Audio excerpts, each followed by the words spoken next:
everyone, welcome back to Introduction to Modeling with Cinema 4D. I am your host, Carlo Diego, and what you see on the screen here is going to be our final render, or at least what we're aiming for.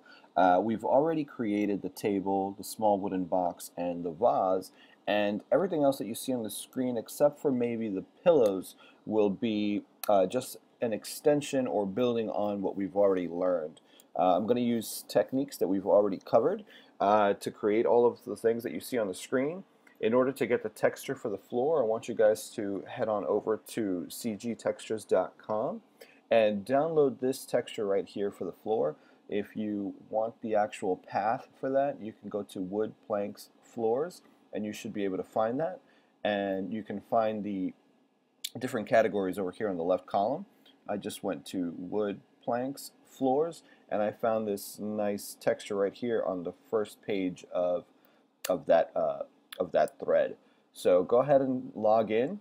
The only other thing that I have on the screen that is maybe somewhat new, but not really, is I went ahead and in Illustrator created this baseboard profile to just add a little bit of detail to the scene. And I'll include this project file so that you don't have to actually create this. But if you do another Google search for moldings, actually, I did the Google search for, you'll come up with these results.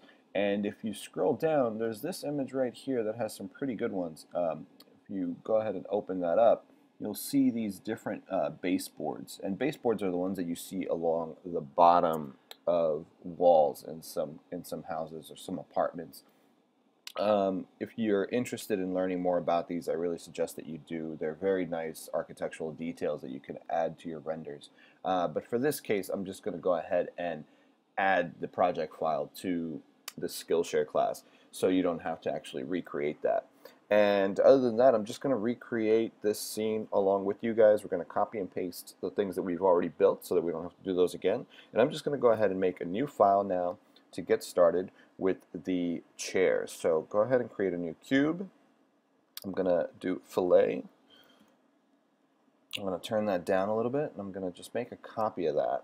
Now these numbers will change a little bit as we go along, but for the most part, you can just copy some of the numbers that you see on my screen. I'm just kind of winging it at this point to recreate it.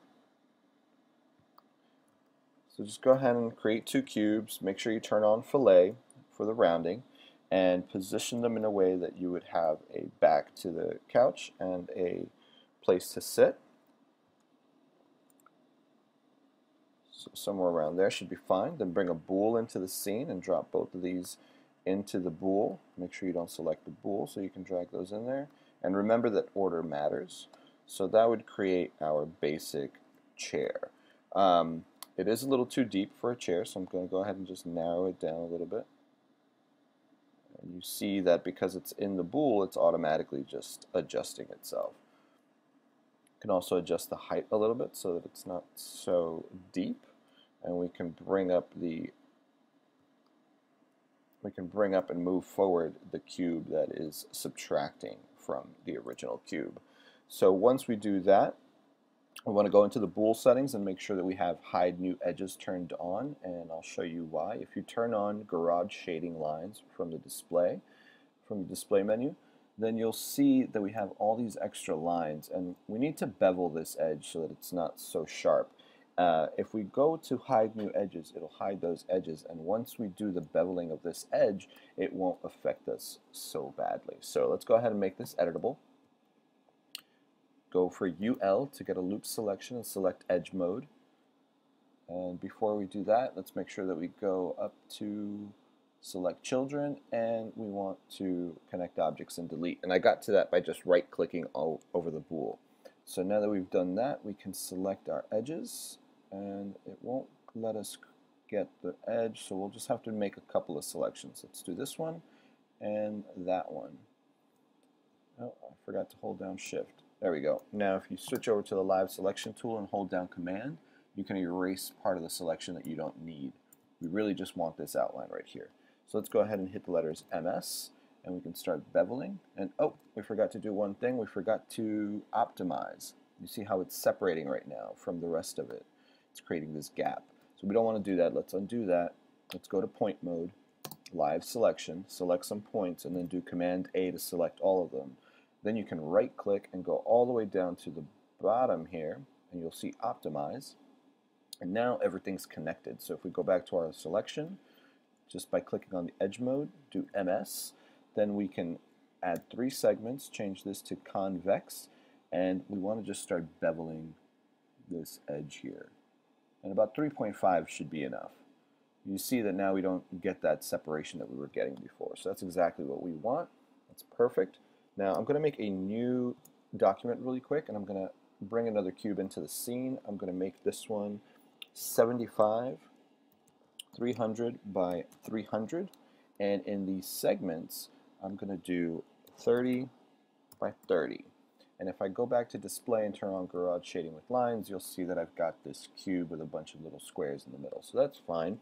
I'm going to hit the letter C to make it editable, letters UL for a loop selection.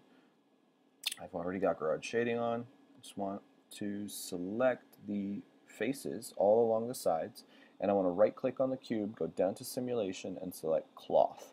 We haven't used this before. This is the one new thing that we're going to be learning today. So you select the cloth, and under the dresser tab, if you go down to seam polys, once you have all these selected, and I've selected all the ones all the way around, you're going to hit the button for set, and it's going to add these X's to each one of the polys. And if you hit the button Dress-O-Matic, boom, a pillow. Awesome.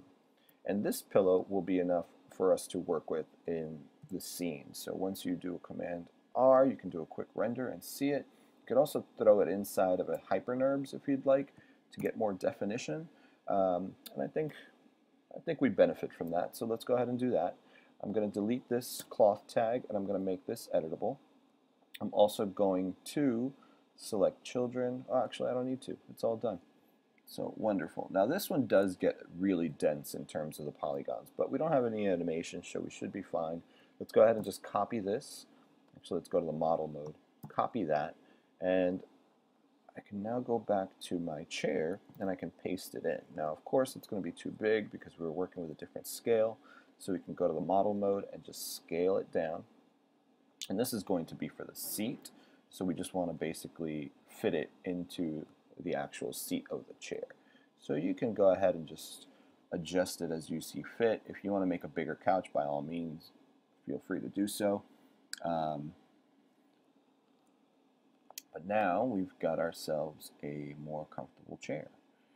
So that'll take care of the actual seat, but we need a copy of this to create a sort of bolster so that we have something to lean on. So let's do that really quick. We'll create another pillow. Just Command click and drag to make a copy. And I'm going to scale this one down, mostly in Y, or in its height rather, so that I have a chair or something to lean on. Okay, so let's make that a little bigger. And now what we need is a cone. And in the top radius, let's go ahead and bring that up. You'll see that I start to make a sort of trapezoid. We're going to go to the height segments, change that to 1. Rotation segments, change that to 4. And that's going to give us a sort of a cube, a trapezoid cube, instead of a cone. And what we could do now is start changing the height. I'm going to just do a height of 20 centimeters, a bottom radius of 10. And we should be able to, the top radius is probably too big, let's do an 8. And let's get our move tool and move it down. Oh, something happened here. It's upside down now. Bottom radius should be 10. There we go. So now we've got our leg. Let's go ahead and bring in a cloner and drop that into the cloner. If we go into the cloner, we can change that to grid. We want 2 by 1 by 2 because we essentially want only 4 legs.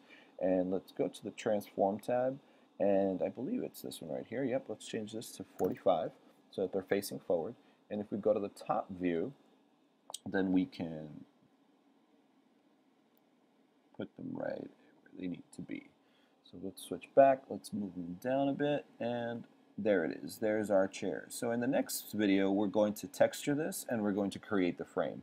All right, feel free to rewatch the video, pause, and watch it over and over again until you get it. All right, I'll see you guys in the next video. See you soon. Bye-bye.